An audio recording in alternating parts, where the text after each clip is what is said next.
ರಾಮಂಜಿ ಅವರೇ ನಮಸ್ಕಾರ. ನಮಸ್ಕಾರ. ಚೆನ್ನಾಗಿದ್ದೀರಾ? ಚೆನ್ನಾಗಿದೆ. ಈಗ ಈ ಹೂವು ಎಲ್ಲ ನೋಡಿದ್ರೆ ಬಹಳ ನನಗೆ ಎಲ್ಲೋ ವಿದೇಶದಲ್ಲಿ ನೋಡ್ದಂಗೆ ಆಗ್ತಾ ಇದೆ. ಅಷ್ಟು ಚೆನ್ನಾಗಿ ಬೆಳೆದಿದ್ದೀರಿ. ಮೊದಲನೇದಾಗಿ ನಿಮ್ಗೆ ಅಭಿನಂದನೆ. ಇದು 2 ಎಕರೆ ನೀವೇ ಮಾಡಿಸ್ಕೊಟ್ಟಿದ್ದು. ಎಷ್ಟು ಹಾಕಿದ್ದೀರಿ? 4 ಎಕರೆ ಹಾಕಿದ್ದೀವಿ. ಒಟ್ಟು 4 ಎಕರೆ. ಈಗ ಈ ಹೂವು ಇರೋದು 2 ಎಕರೆ ಇದೆ. ಈಗ 2 ಎಕರೆಗೆ ಹೂದು ಮಾತ್ರ ಹೇಳಿ. 2 ಎಕರೆ ಪಾಲಿ ಹೌಸ್ ಮಾಡಿದ್ರಿ. ಪಾಲಿಹೌಸ್ ಇತ್ತಾರಲ್ಲ, ಪಾಲಿಹೌಸ್ ಮಾಡಿದ್ವಿ. 1 ಎಕರೆ ಪಾಲಿ ಹೌಸ್ಗೆ ಎಷ್ಟು ದುಡ್ಡು ಆಯ್ತು? 1 ಎಕರೆ ಪಾಲಿಹೌಸ್ಗೆ 18 ಲಕ್ಷ ಆಗುತ್ತೆ. 18 ಲಕ್ಷ ಸರ್ಕಾರ ಕೊಡ್ತಾರೆ. ಒಟ್ಟು 36 ಲಕ್ಷ ಆಗುತ್ತೆ.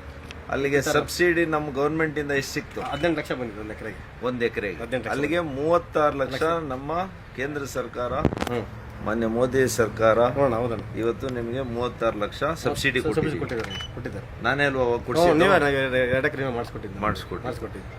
ಈಗ ನಿಮಗೆ ಈ 2 ಎಕರೆಯಲ್ಲಿ ಎಷ್ಟು ತಿಂಗಳಾಯ್ತು ಇದನ್ನ? 2 ಎಕರೆ ಇದು ಕರೆಕ್ಟ್ 100 ದಿವಸ ಆಗಿದೆ. 100 ದಿವಸ ನೆಟ್ಟ ಮೇಲೆ 100 ದಿವಸ ಬಂದಿದೆ. ಈಗ ಎಷ್ಟು ನಿಮ್ಗೆ ಆದಾಯ? 1 ಎಕರೆಗೆ ನಮಗೆ ಖರ್ಚೆಲ್ಲ ಹೋಗ್ತಾ ಒಂದು 10 ಲಕ್ಷ ಉಳಿಯುತ್ತೆ 1 ಎಕರೆಗೆ. 1 ಎಕರೆಗೆ ಈಗ ಒಂದು ಬೆಳೆಗೆ ಅಂದ್ರೆ 2 ಎಕರೆಗೆ 20 ಲಕ್ಷ ಉಳಿಯುತ್ತೆ. 20 ಲಕ್ಷ. ಎಷ್ಟು ದಿನದಲ್ಲಿ? 100 ದಿವಸದಲ್ಲಿ. 100 ದಿವಸದಲ್ಲಿ 2 ಎಕರೆ ಹೂವಿಗೆ 20 ಲಕ್ಷ ನಮ್ಗೆ ಬರುತ್ತೆ. ಇವರಿಗೆ ಉಳಿತಾಯ ಆಗ್ತಾ ಇದೆ. ಖರ್ಚೆಲ್ಲ ಹೋಗ್ತಾ ಅಲ್ಲಿಗೆ 1 ವರ್ಷದಲ್ಲಿ 1 ವರ್ಷದಲ್ಲಿ ಮತ್ತೆ 3 ಬೆಳೆ ಬೆಳಿತೀವಿ. 3 ಬೆಳೆ ಅಲ್ಲಿಗೆ 20 60 ಲಕ್ಷ 2 ಎಕರೆಗೆ ರಾಮಂಜಿ ಅವರು ಬೆಳೀತಾವ್ರೆ. ಇದು ಪ್ರಗತಿ ಪರವಾಗಿರ್ತಕ್ಕಂಥ ರೈತರು ಕಷ್ಟಪಟ್ಟು ಮಾಡಿದ್ರೆ ಯಾವ ಉದ್ಯೋಗ, ಸರ್ಕಾರಿ ಉದ್ಯೋಗದಲ್ಲೂ ಇಷ್ಟು ಹಣ ಬರೋದಿಲ್ಲ, ನೀವು ಸಂಪಾದನೆ ಮಾಡ್ಲಿಕ್ಕೆ ಆಗಲ್ಲ.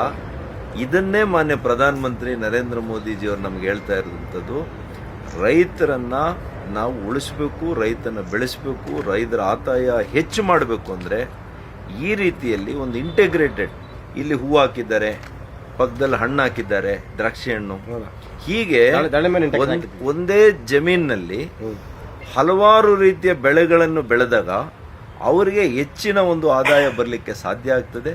ಈ ರೀತಿಯ ತಂತ್ರಜ್ಞಾನವನ್ನು ಬಳಸ್ಕೊಂಡು ಆಧುನಿಕವಾಗಿ ಕೃಷಿಯನ್ನು ನಮ್ಮ ರೈತರು ಬೆಳೆದ್ರೆ ಅದಕ್ಕೆ ನಾವು ಎಲ್ಲ ರೀತಿಯ ಒಂದು ಸಹಕಾರವನ್ನು ಕೊಡ್ತೇವೆ. ಅದಕ್ಕೆ ನಾನು ಮನವಿ ಮಾಡ್ತೇನೆ ನಮ್ಮ ರೈತರಲ್ಲಿ, ಮೊದಲು ನೀವು ಮಣ್ಣಿನ ಪರೀಕ್ಷೆಯ ಕಾರ್ಡನ್ನು ಮಾಡಿಸ್ಕೊಳ್ಳಿ. ಯಾಕೆಂದರೆ ನಿಮ್ಮ ಮಣ್ಣಿನಲ್ಲಿ ಏನು ಬೆಳೀಲಿಕ್ಕೆ ಸಾಧ್ಯ ಇದೆ, ಫಲವತ್ತತೆ ಎಷ್ಟಿದೆ ಅನ್ನೋಂಥದ್ದನ್ನು ಕೃಷಿ ಅಧಿಕಾರಿಗಳು ಹೇಳ್ತಾರೆ. ಪ್ರತಿ ಬೆಳೆಗೆ 2ನೇದು ನೀವು ಮಾಡಿಸ್ಬೇಕಾಗಿರುವಂಥದ್ದು, ನೀವು ಇನ್ಶೂರೆನ್ಸನ್ನು, ಫಸಲ್ ಬಿಮಾ ಯೋಜನೆ ಏನಿದೆ ಆ ಇನ್ಶೂರೆನ್ಸನ್ನು ನೀವು ಮಾಡಿಸಿದರೆ ಕೇವಲ ಕೆಲವು ಸಾವಿರಗಳನ್ನು ಕಟ್ಟಿದ್ರೆ ಸಾಕು, ನಷ್ಟ ಒಂದು ಸಲ ಏನಾದರೂ ಆದರೆ ನಿಮಗೆ ಬೆಲೆ ನಷ್ಟ ಲಕ್ಷಾಂತರ ರೂಪಾಯಿ ನಿಮಗೆ ಪರಿಹಾರ ಹಣ ನಿಮಗೆ ಸಿಗ್ತದೆ. ಈ ರೀತಿಯಲ್ಲಿ ಅನೇಕ ಕಾರ್ಯಕ್ರಮಗಳು ಮಾನ್ಯ ಪ್ರಧಾನಿಜಿಯವರು ಮಾಡ್ತಾ ಇದ್ದಾರೆ ಕೃಷಿಕರಿಗೆ, ಈ ದೇಶದ ಬೆನ್ನೆಲುಬು ರೈತರಿಗೆ.